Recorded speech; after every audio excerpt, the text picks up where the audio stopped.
로마서 14번째 오늘 로마서 10장 제목이 구원의 허들 넘어서기라는 제목입니다.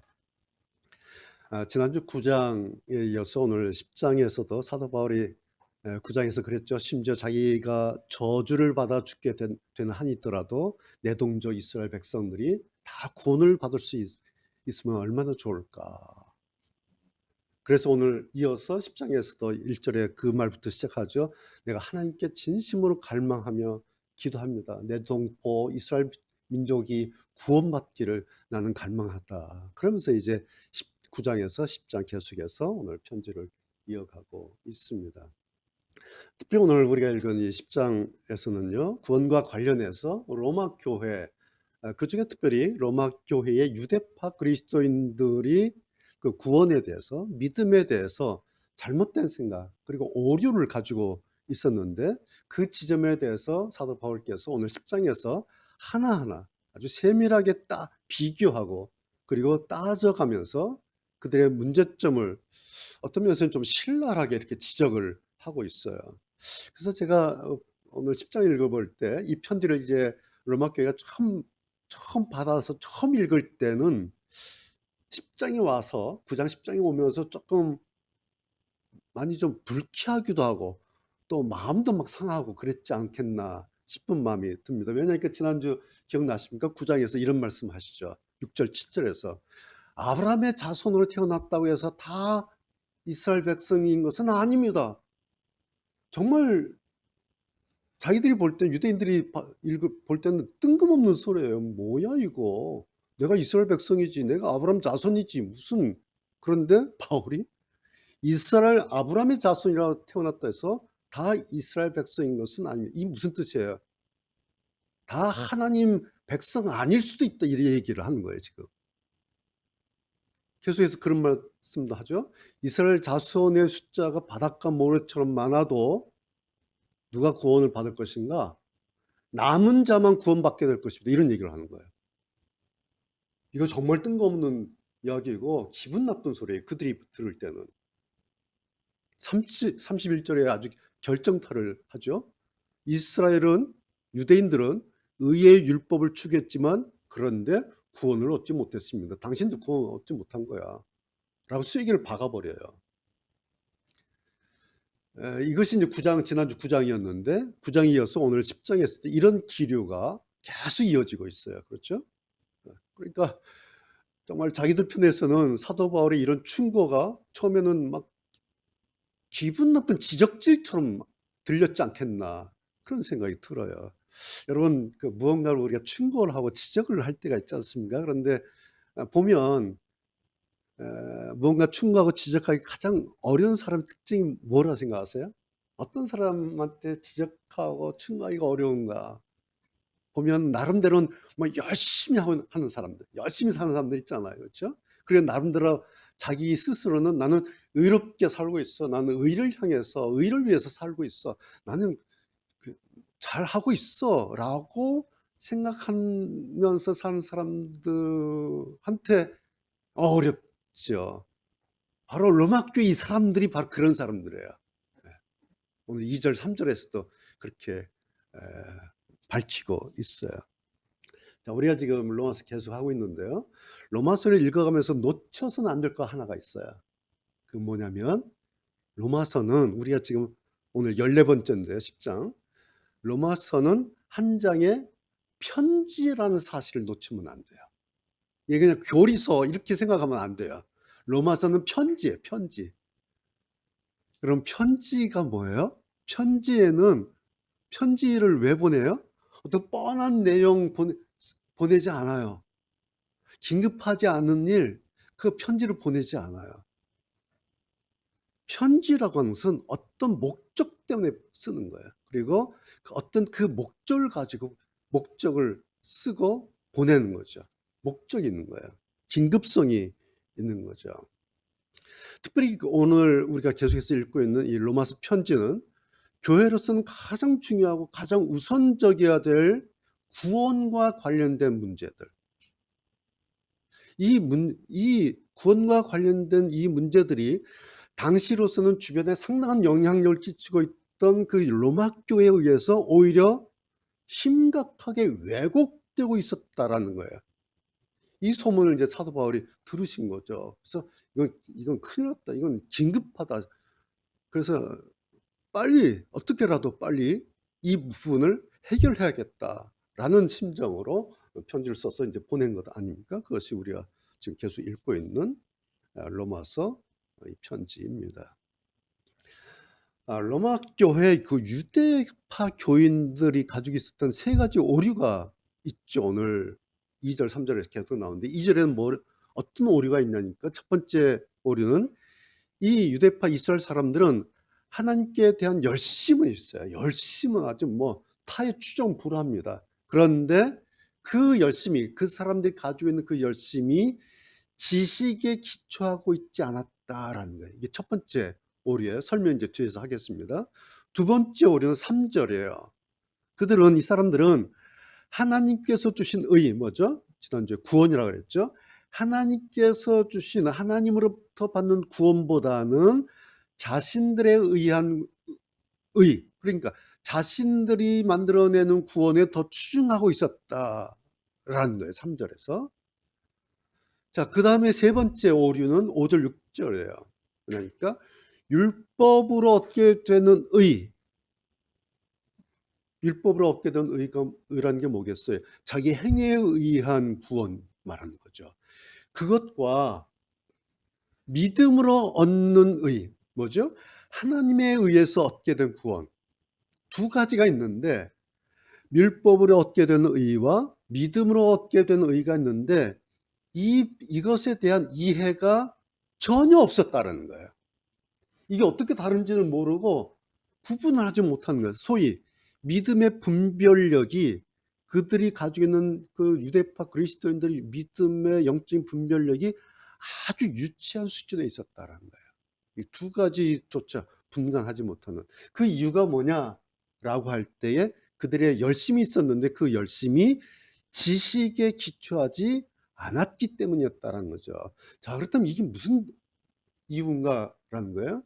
한글 개혁성경에 보면 지식을 좇은 것이 아니다. 그들의 열심은 지식을 좇은 것이 아니다. 이렇게 번역이 되어 있는데요. 무슨 의미겠어요? 하나님께서 그들에게 주신 율법 있죠. 그 율법을 그들은 아주 뜨거운 열심, 아주 뜨겁게 열심히 따르려고 했어요. 그런데 그 안에 그들이 실행하고 실천한 그 율법 안에 구원이라고 하는 것은 예수 그리스도를 통한다. 예수 그리스도를 통한 구원이라고 하는 참지식이에요, 이게. 그러니까 그 구원은 그리스도를 통해서 이거예요. 이 참지식이 빠졌어요. 그래서 결국은 형식적인 어떤 율법 준수 혹은 율법을 잘 지키다 보니까 다 지킨 거예요. 너무 심심해요. 너무 싱거워요. 그래서 뭘 했냐니까 자기들이 이렇게 저렇게 율법 규범을 또 만들어요. 이렇게 해야 된다, 저렇게 해야 된다, 막 만들어요. 그래서 사람들에게 이렇게 해야 된다고 멍이를 막 씌워줘요. 그러니까 사람들이 계속해서 율법 규범이 많아지는 거예요. 그러다 보니까 처음에는 신앙생활을 하다가 나중에는 너무 많으니까 무슨 생활을 하게 되는 거죠? 종교 생활을 하게 되는 거예요. 종교 행위를 하게 되는 거예요. 왜? 규범이 너무 많은 거예요. 그런데 이 규범, 율법에 있는 규범인가 봤더니 율법이라고 하는 기본 법에서 자기들이 자꾸 만들어내는 거예요. 이렇게. 그런데 그 이유가 4절. 그리스도께서 모든 믿는 자에게 의가 되도록 율법의 마침이 되셨는데 그리스도가 율법을 마치셨다. 그런데 이걸 로마 교회 유대파 그리스도인들은 전혀 인지하지 못하고 있었다라는 사실이에요. 그러니까 한마디로 말하면 구원론인데 그들의 구원론이 로마 교회 구원론이 그리스도가 빠진 구원론이다. 그리스도가 빠진 구원론. 뭐죠? 결정적인 허점을 가지고 있었다는 거예요. 이런 결정적인 허점 때문에 이제 문제가 발생하죠. 무슨 문제 발생하겠어요? 신앙의 문제가 발생하게 되는 거예요. 영적인 핸디캡으로 인해서 신앙의 성숙이 멈춰버렸어요. 어느 선까지. 어느 선까지 열심히 할 때는 어느 선까지 올라가는 것 같은데 어느 선에 탁 하니까 턱이 걸려서 더 이상 진보가 안 되는 거예요. 그래서 사람들이 자기들은 교회 안에서 열심히 하는데 모든 사람들이 저 사람 왜 저래? 저 교회 왜 저래? 그 턱이 있어요. 그러니 못 넘어가는 거예요. 이것이 로마 교회였다는 거죠. 이것을 1장 13절에서 편지를 시작하면서 사도 바울이 슬쩍 한마디 치죠. 뭐라고? 어떤 열매를 얻고 싶다라고 얘기를 해요. 당신들 열심히 하는 거 내가 소문 들어서 다 알고 있는데 그런데 내가 당신들에게 교회를 통해서 어떤 열매를 얻고 싶다라면서 막 안타까운 장면을 한 절 한마디 툭 던져요. 편지 시작에서. 그것이 1장 13절 어떤 열매라는. 여러분 기억나세요? 그 부분 제가 지난번에 한번 설교했었죠. 여러분 생각해 보세요. 얼마나 이게 아이러니한 일이에요. 구원을 말하고 있는 거예요. 그것도 교회 안에서. 그것도 하나님을 말하는 사람들이. 그런데 이런 오늘 우리가 보면 이건 기본 상식이잖아요. 그렇죠? 구원론에 그리스도가 빠졌다. 이건 지금 말할 수 없는, 있을 수 없는 일이고 이건 기본 상식이에요. 그런데 이런 기본 상식조차 모르고 그들이 간과하고 있었다는 거죠. 누가? 교회가. 하나님을 말하는 사람들이. 우리가 보기엔 정말 어이없는 일이에요. 그런데 1세기 때 교회가 그랬다는 거예요. 1세기 이 편지를 받고 있는 이 1세기 로마 교회가 그랬다는 거죠. 만약에요 지금도 교회 안에 이런 일이 있다면 그 교회는 1세기 교회예요. 물론 아무리 그래도 적어도 이런 교회가 있겠습니까? 그런데 지금 로마서 편지를 받고 있는 1세기 로마 교회는 이랬어요. 오늘 10장에 보면요 공식이 두 가지가 나오는데 하나는 구원 공식이 나오고 하나는 믿음의 공식이 나와요. 여러분 기억나십니까? 제가 3장 설교할 때 3장에 구원의 공식 세 가지 나왔었죠. 그런데 그때는 뭐냐니까 일단은 하나님은 신실하시다, 의인은 하나도 없다, 믿음으로 의롭게 된다. 이것이 3장에서 설명한 구원의 공식이에요. 그런데 이것은 구원 공식의 전제예요. 그러니까 구원 공식의 전제 세 가지가 뭐냐니까 하나님은 신실하시고 의인은 하나도 없고 그리고 믿음으로 의롭게 된다. 3장이 일단 구원 공식의 전제를 말씀해 놓고 오늘 10장에 와서 그 구원 공식을 실제로 어떻게 할 것인가 실제적인 구원 공식을 설명하고 있죠. 그 10절이에요. 보세요. 10절. 여러분은 마음으로 믿어 의롭다함을 얻으며 입으로 고백하여 구원을 얻습니다. 13절. 누구든지 주님의 이름을 부르면 구원을 얻을 것입니다. 그러니까 구원을 얻는 방법이 뭐냐? 마음으로 믿어 의롭다함을 얻는 것이고 입으로 고백하여 하는 것 그리고 주의 이름을 부르는 것. 10절 13절이 10장에서 설명하는 구원 공식 말하자면 그러니까 구원은 믿음으로라는 거죠. 자, 구원은 믿음으로 얻는다라면 17절 그 믿음은 구원을 얻게 하는 그 믿음은 말씀을 어떻게 듣는 것에서 얻게 되고 그 말씀 듣는 것은 그리스도의 말씀을 통해서 얻게 됩니다. 이렇게 되는 거죠. 이게 믿음 공식이에요. 17절은. 그러니까 10절, 13절은 구원 공식에 대해서 다시 확장해서 실제적으로 설명해 주신 거고 17절은 그 믿음이라고 하는 것이 어떻게 생기는가 믿음은 말씀을 듣는 것에서 얻게 되는 것이고 그런데 그 말씀이 뭐냐 내용은 그리스도의 말씀을 통해서 얻게 됩니다. 이것이 이제 믿음 공식이에요. 자 그런데 이 구원 공식 믿음 공식을 설명하면서 사도 바울께서 용어를 사용하시는데 입, 마음 이런 용어 나오죠. 계속해서 반복적으로. 네. 8절 보세요.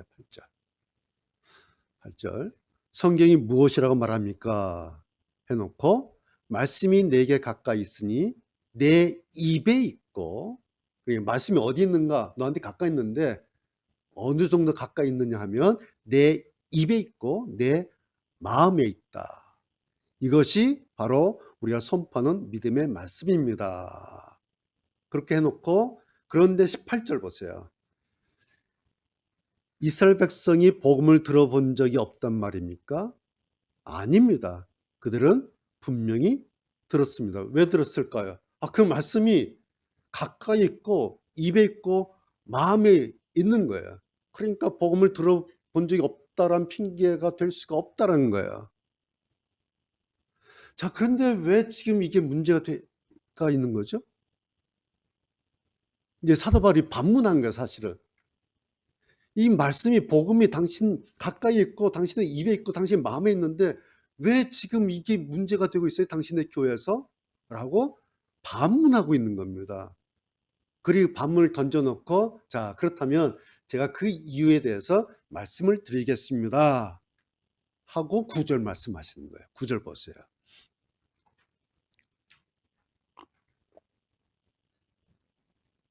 여러분이 만일 여러분의 입으로 예수님은 주님이시다라고 고백하고 또 마음으로 하나님께서 그리스도를 죽은 자들 가운데서 다시 살리신 것을 믿으면 여러분은 구원을 얻을 것입니다. 10절 계속해서 여러분은 마음으로 믿어 의롭다함을 얻으며 입으로 고백하여 구원을 얻습니다. 자, 이제 9절 10절을 우리가 어떻게 이해할 것인가? 왜 사도 바울께서 9절 10절에 이런 말씀을 다시 반복적으로 했는가? 그 부분을 이해하기 위해서는 다시 로마서가 편지다라는 점을 생각해야 돼요. 그렇죠? 편지, 아까도 말씀드렸지만 편지는 그 사람에게 보내는 거예요. 편지라고 하는 것은 뿌리는 게 편지가 아니에요. 그렇죠? 편지는 내 애인에게, 부모님에게, 형제에게, 친구에게 보내잖아요. 그래서 편지를 쓸 때는 그 친구를 생각하는 거예요. 부모님을 생각하면서 편지를 써요. 애인을 생각하면서 편지를 써요. 그냥 불특정 다수에게 편지를 쓰는 게 아니잖아요. 이게 편지라는 거예요. 그러니까, 그리고 앞에서 그래서 이것을 어떤 목적을 가지고 목적 때문에 쓰고 그리고 보낸다. 이것이 편지다라는 말씀 드렸어요. 사도 바울도 지금 그 사람에게 편지하고 있어요. 누구예요? 로마 교회. 그리고 목적을 가지고 뭐죠? 당신들 마음과 당신들 입이 따로 작동되고 있다는 말을 얘기하고 있는 거예요, 지금. 내가 들었는데, 내가 알게 됐는데, 로마교회 당신들 입하고 마음이 따로 움직이고 있다라는 것을 내가 발견해서 그 부분을 내가 이야기하겠다라는 그런 의미를 담고 지금 9절 10절을 하고 있어요. 여러분, 우리가 지금 로마서 10장까지 왔어요. 오늘 14번째. 로마서 편지가 시작되는 처음 하고요, 뒤로 가면서 점점 달라지고 있는 게 있어요. 그럼 여러분 그런 뉘앙스 좀 느끼십니까? 편지를 시작할 때 사도 바울께서 로마 교회를 어떻게 했어요? 칭찬했죠. 네, 칭찬을 했어요. 뭐라고? 여러분의 믿음이, 로마 교회 당신들의 그 믿음이 온 세상에 널리 알려지고 널 사람들이 막 칭찬해서 그 소문 나도 들었습니다. 그래서 나도 당신들 생각할 때 너무너무 감사해서 기도하고 있습니다. 그리고 그러는 여러분들 빨리 가서 내가 만나보고 싶습니다. 너무너무 보고 싶어요 라고 1장에 처음에서는 로마 교회를 칭찬하면서 보고 싶어하고 나도 당신들을 위해서 하나님께 기도한다고 이렇게 이제 편지를 시작하는 거예요. 그런데요, 칭찬은 단지 처음이 여기까지예요. 1장 여기서 칭찬이 끝나버려요. 다음은 바로 본론으로 들어가요. 이게 편지죠. 우리가 어렸을 때 학교에서 편지 쓰는 법도 배웠잖아요. 부모님 전상서 해놓고 아버님께, 어머님께 그동안 안녕하셨습니까? 인사 몇 마디 하고 그 다음에 다름이 아니었고 하면서 쭉 하고 이게 편지 순서가 있잖아요. 예. 처음에 인사하고 칭찬하고요. 딱 끝나고 본론 딱 들어가요. 다름이 아니었고. 그것이 로마서 편지예요. 여러분 생각해 보세요. 바울 같은 분이 한가하게 칭찬이나 늘어놓고 뭐 이렇게 저렇게 이바구나 늘어놓자고 편지 쓸 분이 아니에요. 이랬냐 저랬냐, 아 요즘에 뭐 이래 저래, 이런 편지가 아니에요. 지금 편지가 깊어지면서 1장에서 지금 계속 10장까지 지나오면서 드디어 구원의 문턱 본론으로 들어와 있어요. 이미 쑥 들어왔는데 느닷없이 입 이야기를 하고 있어요. 마음 이야기를 하고 있어요. 그럼 뭘까요? 만약에 로마 교회가 입으로 하는 고백 그리고 마음으로 믿는 믿음, 이거 잘 하고 있으면 10장 이 부분은 굳이 이렇게 쓸 필요가 없는 표현이에요. 그렇죠? 잘하고 있으면. 그런데 같은 말을 이렇게 저렇게 표현과 앞뒤를 막 바꿔가면서 같은 말을 반복하고 있어요. 그렇죠? 네. 그 이유가 뭘까요? 바로 로마 교회의 함정이 여기에 있었다라는 거예요. 이제 그 부분을 사도 바울께서 지적을 하고 있어요. 뭐죠? 한 사람의 신앙이 그 사람 안에서도 통일되어 있지 않다라는 거예요. 뭐 입 따로 마음 따로. 우리가 그런 말을 하잖아요. 입 따로 마음 따로. 자기는 몰라요. 그죠? 네. 특별히 로마교는 입 따로 하고 있고 마음 따로인지 알 수가 없어요. 그 이유가 뭐예요? 열심히 하고 있으니까. 열심히 하고 있는데 이러면 됐지. 이러면 입으로 하는 거고 마음으로 하는 거 다 똑같은 거지. 이렇게 생각하고 있어요. 열심히 하고. 그런데요. 사실 이렇게 바울은요. 법학자야. 법을 따지는 사람이에요. 생리적으로. 어떤 날은요. 입으로 해요. 어떤 날은 마음으로 해요. 그리고 어떤 날은 아예 입도 마음도 작동하지 않아요. 그럼 뭐가 작동할까요? 입도 작동하지 않고 있고 마음도 작동하지 않으면 예, 입이나 마음 그대로 있어요.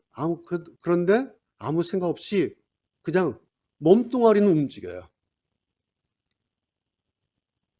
이것이 믿음을 머리의 생각이나 입의 고백이나 마음의 믿음으로가 아니라 단지 몸뚱아리 행위를 한다라는 의미예요.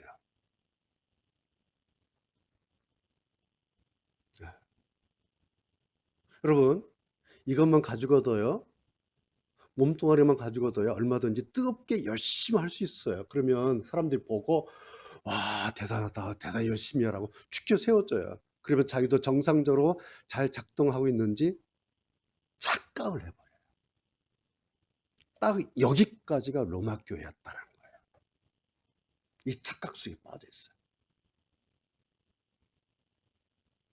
말씀드린 것처럼 1장에서 사도 바울에게까지도 칭찬받은 것처럼 열심으로 따지자면 타의 추정을 불허하는 교회였어요.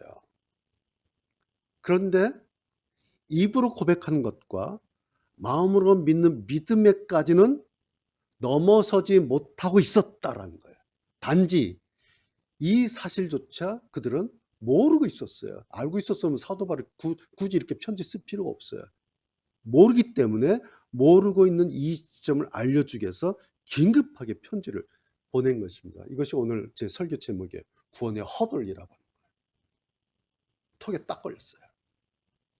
열심히 뛰긴 뛰었는데 번번이 여기에 걸려서 구원의 턱을 넘지 못하고 있던 교회가 바로 로마 교회였다라는 거예요. 이 사람들은 자기들이 입으로 뭘 말하고 있는지, 그리고 마음으로 무엇을 믿고 있는지 그들은 여기에 관심이 없었어요. 그들의 관심은 뭘까요? 그냥 줄곧 뛰는 거예요. 남들보다 뜨겁게 열심히 열을 내는 거예요. 여기에 관심이 있었어요. 그래서 사람들이 보고 칭찬하면 다 됐다 안심하고 지냈습니다.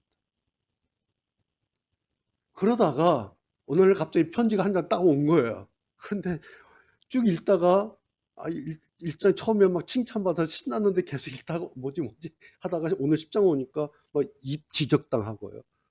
마음을 막 지적당하는 거예요. 그러니까 처음에는 얼마나 기분 나쁘고 심지어는 자존심도 좀 상했을 것 같아요. 뭐 좀 씩씩거리다가 그러다가 그래도 사도께서 보내신 특별한 편지인데 읽어봐야지 마음을 가라앉히고 편지 글을 찬찬히 뜯어봤겠죠.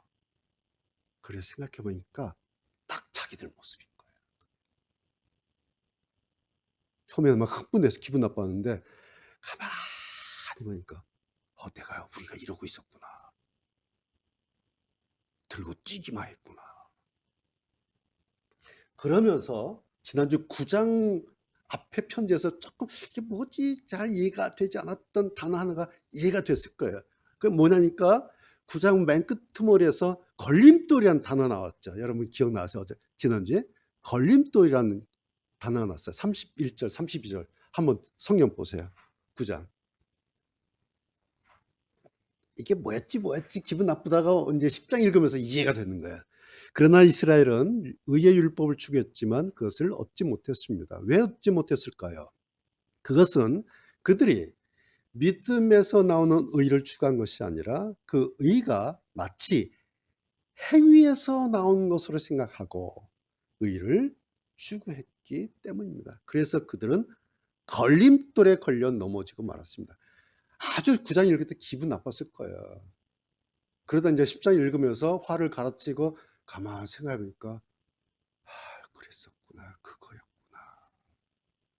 우리가 턱을 넘어서려면은 이 밧줄이 풀려야 넘어가는데 이 개 목줄에 걸려 있으니까 못 가는 거예요. 이 걸림돌이었어요.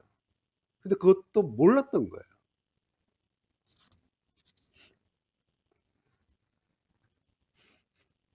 자, 여러분, 우리가 지금 교회 안에 있잖아요. 이렇게 우리 그리스도인들이고 교회 다니는 사람들이고 신앙인들이에요.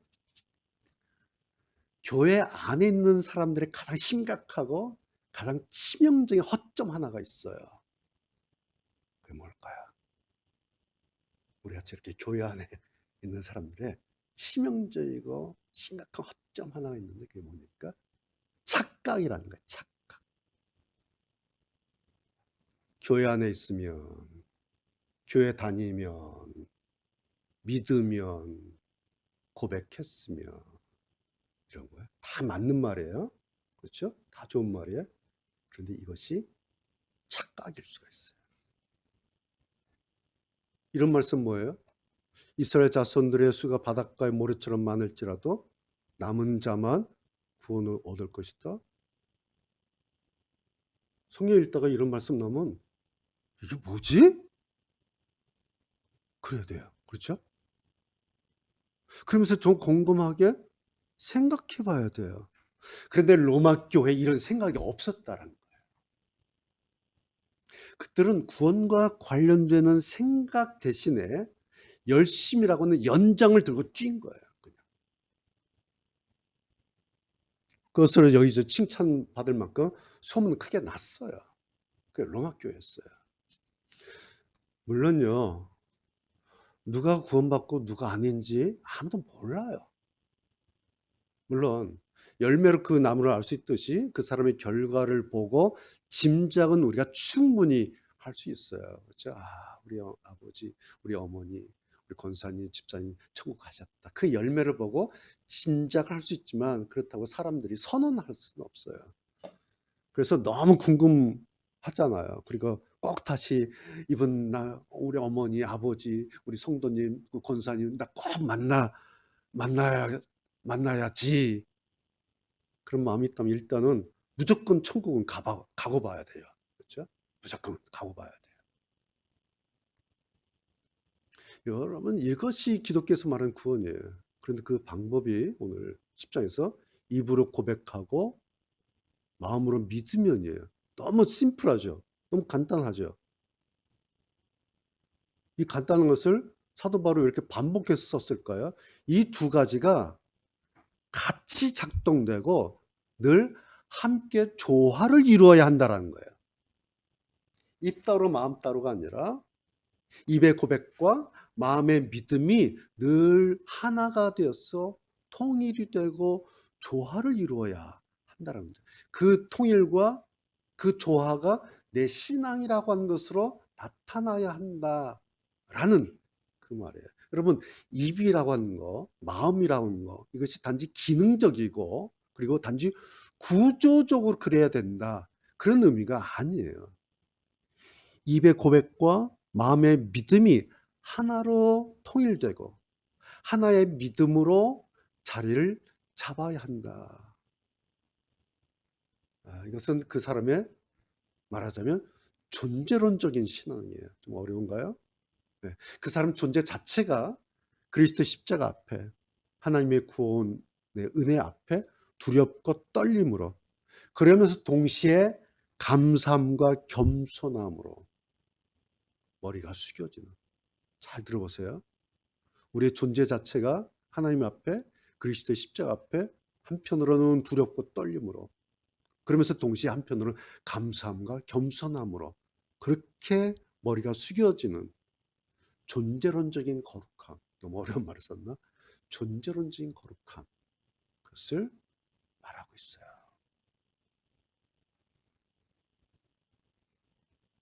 이것은 자기 행위로서가 아니에요. 자기 열심으로가 아니에요. 자기 어떤 배경이나 교회 어떤 직분으로서가 아니죠. 한 사람 신앙인으로, 한 사람 하나님으로부터 의로움을 얻어 입은 사람으로 하나님 앞에 자리한 겁니다. 이래야 구원의 허들을 넘어서는 겁니다.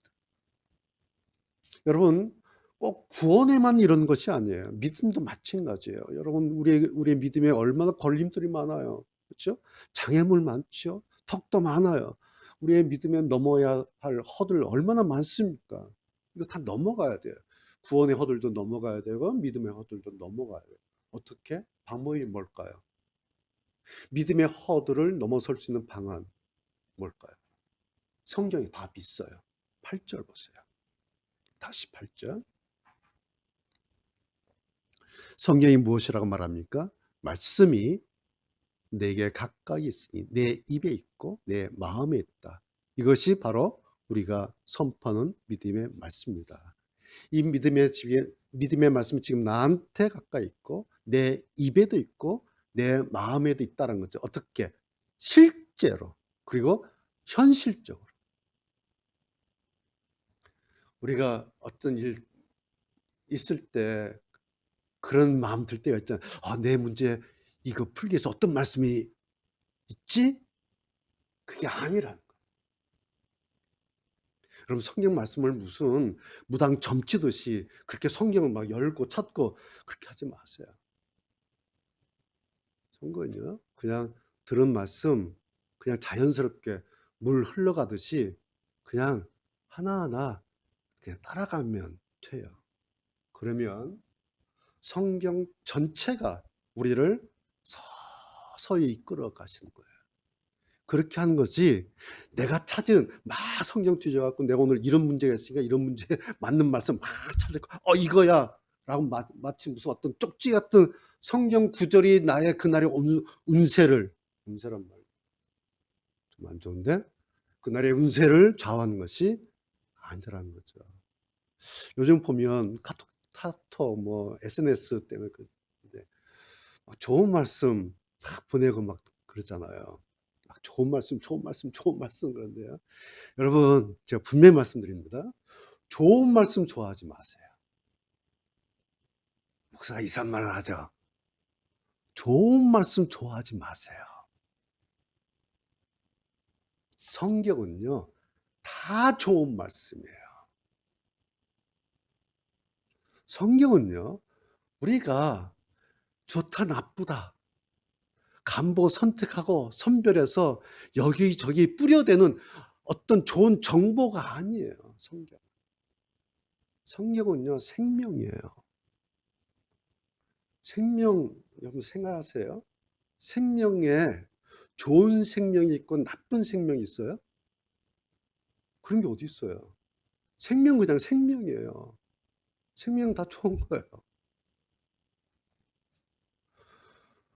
오늘 내가 들은 이 말씀, 오늘 우리에게 주신 이 말씀 그냥 어깨 힘 쭉 빼고 그냥 조용히 마음 편하게 듣고 묵상하고, 아, 그렇구나. 아, 그렇구나. 물 흐르듯이 자연스럽게 그렇게 하고 있으면 성경 전체가, 오늘 제가 10장을 하고 있어요. 근데 10장 가지고 하는 게 아니라 그냥 오늘 10장 들었는데, 아, 그렇구나. 이러고 있으면 성경 전체가, 사실은 성경 주인이신 하나님께서 우리를 하나님의 방부로 그냥 슥 이끌어 가세요. 그렇게 하시는 하나님을 경험하는 것이 하나님을 만나서 친밀하게 교제하고 사귀는 거예요. 여러분 데이트 해보셨을 때 어떤 데이트가 가장 좋은 데이트, 기억에 남고 이렇게 생각나는 데이트 뭐죠? 네. 자연스러운 데이트. 물 흐르듯이 그냥 스무스하게 자연스럽게 1시간, 2시간, 3시간이 그냥 스무스하게 지나갔던 그런 데이트. 최고의 데이트잖아요. 하나님과 교제하는, 성경을 대하는 게 이런 거예요. 그런데요, 중요한 것은 뭔지 아세요? 그러다 보면 언제 이 허들 언제 넘었네? 그러는 거예요. 그것이 입으로 고백하는 거예요. 그리고 그것이 마음으로 믿는 거예요. 그러면서 우리는 구원의 허들을 넘고, 이러면서 믿음의 허들도 넘는 거예요. 언제 이 허들 넘은 거야? 라고 말하잖아요. 아이고, 하나님, 이거 언제 이렇게 됐지? 이 허들 넘고 넘다 보면 어느덧 마지막 결승선 그 너머에 있게 될 것입니다. 이 허들을 계속 넘다 보면 어느 날 결승선 있을 거 아니에요. 그 결승선 넘어가 있는 거예요. 오늘 결론. 우리의 마지막 승리를 위한 영광의 트럼펫 연주가 있을 거예요. 그렇죠? 우리가 그 결승선 넘어서 들어서는 우리의 승리를 위한 영광스러운 트럼펫 연주가 있을 텐데, 지금은 한창 리허설 중이에요. 우리는 지금 허들을 하나하나 넘어가면 됩니다. 로마서 10장은 오늘 여기까지입니다.